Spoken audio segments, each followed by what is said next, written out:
जानना चाहता हूँ भारतीय जनता पार्टी के कार्यकर्ता की क्या सोच होनी चाहिए और इस देश के प्रधानमंत्री आदरणीय नरेंद्र भाई मोदी जी की क्या सोच है। पार्लियामेंट के सेशन समाप्त होने पर था, तो जो पार्लियामेंट सेशन में रहता है तो आदरणीय प्रधानमंत्री जी के द्वारा, आदरणीय राष्ट्रीय अध्यक्ष जी के द्वारा, आदरणीय अमित शाह जी के द्वारा और सारे वरिष्ठ माननीय मंत्रीगणों के द्वारा समय समय पर सांसदों को संबोधित किया जाता है। कुछ लोग अंतिम चरण था चुनाव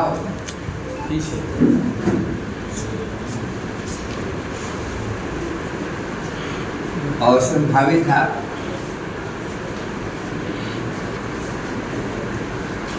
भारतीय जनता पार्टी का जो उद्देश्य है उस उद्देश्य से सभी सांसदगण भी वाकिफ थे,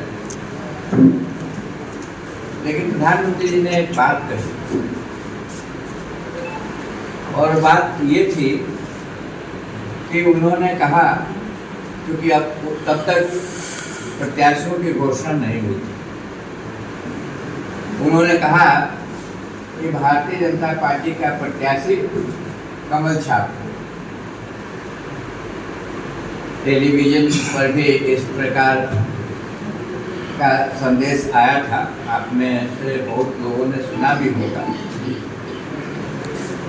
और दूसरी बात उन्होंने कही कि हमें वोट परसेंटेज को बढ़ाना है, हर एक बूथ पर भारतीय जनता पार्टी के प्रत्याशी को 51% वोट आना चाहिए। सौभाग्य से और आप सबके आशीर्वाद से और जनता के आशीर्वाद से 2019 का जब परिणाम आया है तो मुझे 63% वोट आया।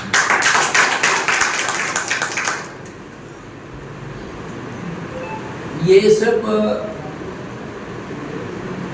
जनता के स्नेह, जनता के आशीर्वाद और कार्यकर्ताओं के परिश्रम की पराकाष्ठा से होता है। इस बार के भारतीय जनता पार्टी का ये लक्ष्य है और देश के आदरणीय प्रधानमंत्री जी का ये लक्ष्य है कि भारतीय जनता पार्टी को 370 का आंकड़ा पार करना चाहिए और भारतीय जनता पार्टी के साथ साथ उनके सहयोगी दलों को मिलाकर के ये 400 का आंकड़ा पार करना चाहिए।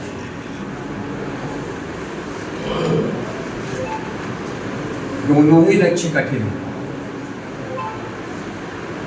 पर ऐसा नहीं है कि बिना सोचे समझे ये लक्ष्य निर्धारित किया।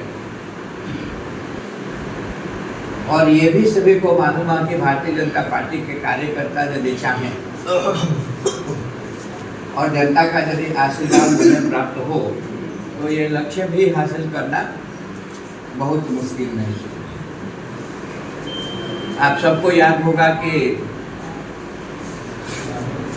तत्कालीन प्रधानमंत्री मैडम इंदिरा गांधी जी की जब हत्या हुई थी और उसके बाद जब चुनाव हुआ था तो कांग्रेस पार्टी को 415 सीट प्राप्त हुई। तो हमारे प्रधानमंत्री जी ने तो 400 आंकड़ा पार करने की बात कही है और बीजेपी के सदस्यों के लिए 370 का आंकड़ा पार करने की बात कही। साथ साथ ये कहा है कि हमारा प्रत्याशी कमल जी।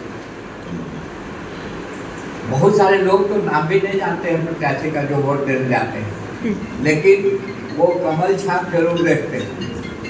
वो और दूसरे कैंडिडेट का भी वो चुनाव चिन्ह जरूर देखते हैं। तो हमारा तो कमल छाप इतना मशहूर है कि प्रत्याशी का नाम न भी जाने तो कमल छाप पर ही उनकी उंगली जाती है।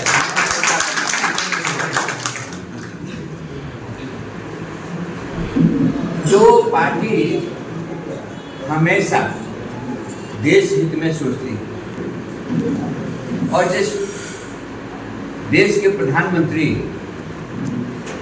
हमेशा राष्ट्र को प्रथम पायदान पर रखते हो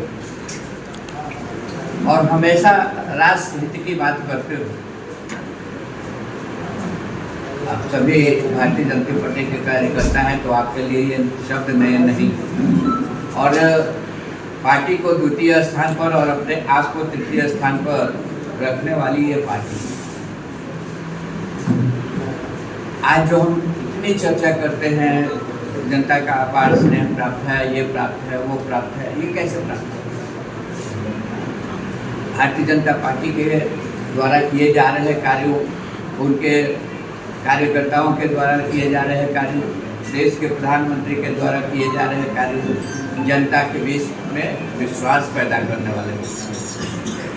और एक बार यदि ये इन कार्यों से जनता का विश्वास प्राप्त हो जाता है तो जनता के विश्वास को कोई डिगा नहीं सकता। हर एक विपक्षी पार्टियां यदि जनता के विश्वास को डिगा पाती तो हमारी सरकार कैसे बनती?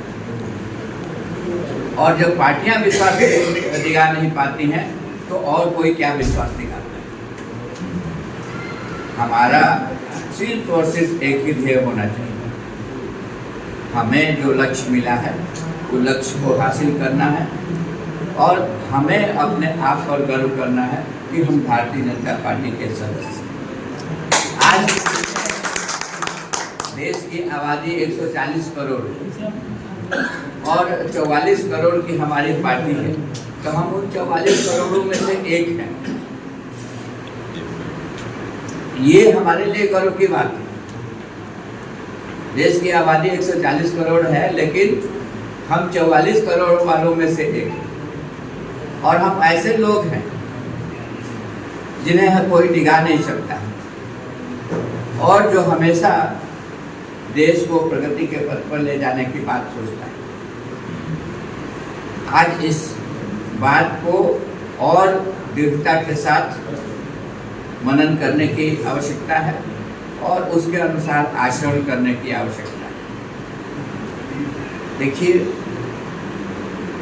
ये देश रहेगा, ये राज्य रहेगा, ये समाज रहेगा, तभी हमारा कोई अस्तित्व भी रहेगा। कभी ऐसा समय था जब देश का सोना गिरवी रखने की बात होने लगी। कभी ऐसा समय भी था जब दुनिया में हमारी अर्थव्यवस्था जो थी उसको लोग कहते थे फ्रेजाइल फाइल, मतलब 5 सबसे खराब अर्थव्यवस्थाओं में से एक व्यवस्था। और आज स्थिति ये है कि आज 5 दुनिया की सबसे बड़ी अर्थव्यवस्था में हमारी एक 5-10 साल में हमने ये लक्ष्य हासिल किया, हमने ये मजबूती हासिल की और हमारा ध्येय है कि 2027 तक हम 2027 तक दुनिया की तीसरी अर्थव्यवस्था बने। तीसरी मजबूत अर्थव्यवस्था बनने का तात्पर्य समझते हैं, मतलब देश समृद्ध होगा, राज्य समृद्ध होगा, समाज समृद्ध होगा, समाज में रहने वाले व्यक्ति समृद्ध होंगे, उनके जीवन यापन का स्तर ऊंचा होगा, उनके भविष्य, उनके बच्चों का भविष्य उज्जवल होगा, उनके नौनिहालों के चेहरे पर मुस्कान है। तो ये हमें ध्येय लेकर के चलना है। कौन पार्टी का उम्मीदवार हो गया, कौन पार्टी का उम्मीदवार नहीं हुआ, इससे लेना देना नहीं होना चाहिए। कोई ये बहुत पार्टी का उम्मीदवार कोई बहुत मायने नहीं रखता। ये लोकतंत्र है, पार्टी में उम्मीदवार बनने का सबको हक है, लेकिन एक बार यदि पार्टी का उम्मीदवार घोषित हो जाता है तो ये भारतीय जनता पार्टी का कर्तव्य बनता है और उसके कार्यकर्ताओं का कर्तव्य बनता है कि उस उम्मीदवार